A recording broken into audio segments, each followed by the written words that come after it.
Isa sa pinaka-advance na amphibious ship ng China nasunog mga tol dahil daw sa pato. Dahil sa pato.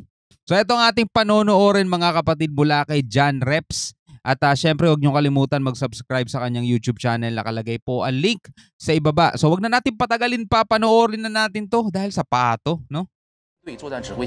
Isang kasaysayan ang nadagdag sa hukbong dagat ng China matapos lamunin ng apoy ang kanilang makabagong barkong pangdigma. Anong barko nga ba ito at ano ang dahilan ng pagkasunog nito? Lahat yan ay ating aalamin sa videong ito, kaya tumutok at makinig na mabuti. Pag mga gano'n nagkakaroon, parang ibig sabihin may mali, 'di ba? May kulang. Kulang sila sa sa safety nila. Sa isang pambihirang pangyayari, ang isang makabagong amphibious landing ship ng Chinese PLA Navy na may hull number 980 na kabilang sa Type 071 Longhosian ay nilamon ng apoy habang nasa karagatan. Nasunog umano ang barko dahil sa isang culinary misadventure kung saan nag-iihaw ang mga militar ng mga pato. Ang Longhosian Amphibious Landing Ship ay isang mahalagang bahagi ng Type 071 Amphibious Transport Dock ng China. Sa araw na iyon ay nag-host ng isang ingranding kapistahan upang palakasin ang moral ng mga crew. Ang sentro ng kapistahan ay isang napakagandang culinary display na nagtatampok ng flaming duck, isang tradisyonal na pagkain kung saan ang isang pato ay nilalagyan ng flame bead na may high proof na alkohol para sa dramatikong epekto. Gayunpaman, ang kapistahan ay nauwi sa kakilakilabot na pangyayari dahil ang alak na ginamit para sa flaming duck ay nagdulot ng pag-apoy at nasunog ang mga nilulutong pato na sana ay ulam ng mga hukbong dagat ng China. Biruin mo, napakaraming crew dyan, di ba? Ano yan, amphibious ship yan ng China Pinaka-advance pa daw Pero wala silang advance na safety precautions nila dyan. Kung paano halimbawa may mga ganyang hindi inaasahang pangyayari, paano nila papatayin agad yung apoy. Mga ganun mga bagay, no? Walang ganun. Harap, gitna, likod,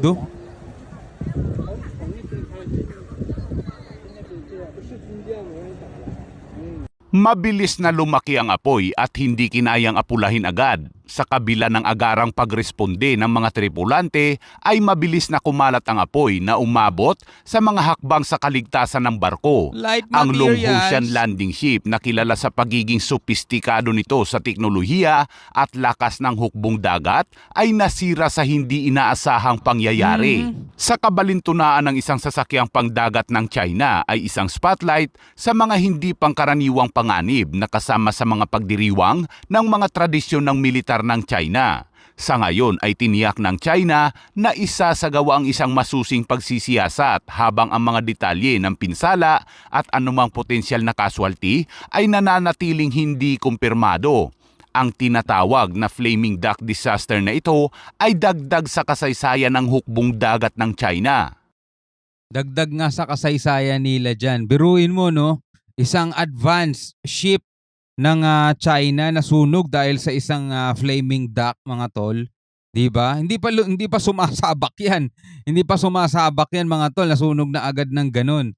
Ang bilis kumalat ng apoy. Ano 'yan? Light materials, parang squatter area na pag nasunog yung isang bahay kalat na agad sa isang buong lugar.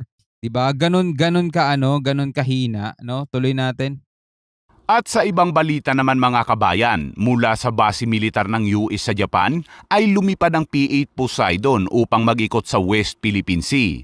Ito rin ang eroplanong laging nakamasid tuwing nagsasagawa ng resupply mission ang Philippine Coast Guard at Armed Forces of the Philippines sa Ayungin Shoal, na dati ring kinwestiyon ni Senador Robin Padilla kung bakit laging dumarating ang eroplanong ito tuwing nagsasagawa ng RORE mission ang Pilipinas. Habang lumilipad ang P-8 Poseidon ay kasama rin ito ang isang Super Tucano, 2 FA-50 fighter jets ng Pilipinas at mga fighter jets ng Amerika. Habang ang barkong pangdigma naman ng Amerika na USS Gabriel Gayfords kasama ang mga barko ng Pilipinas ay naglalayag naman sa ilalim nito.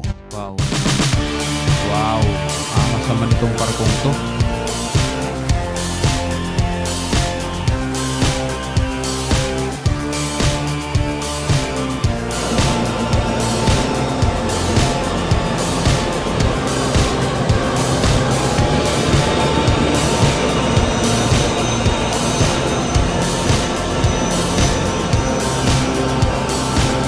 Angas pagmasdan no?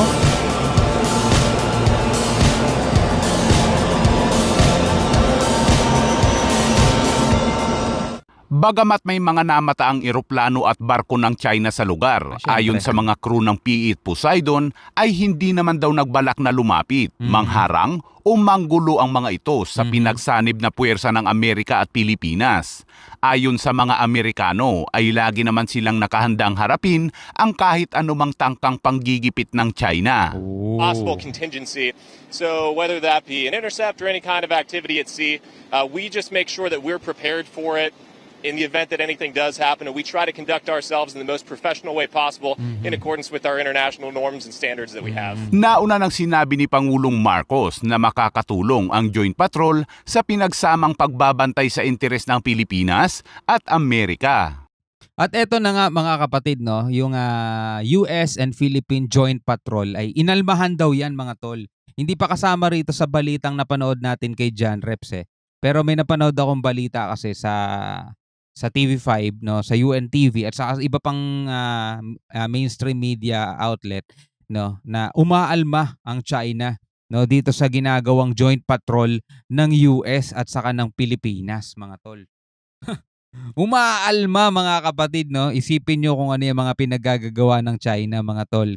Kasi nga ang touring nila dito sa mga teritoryong to, dito sa West Philippine Sea, ay kanila, 'di ba? Yan ang touring nila diyan dahil nga dun sa kanilang imaginary line na 10-dash line.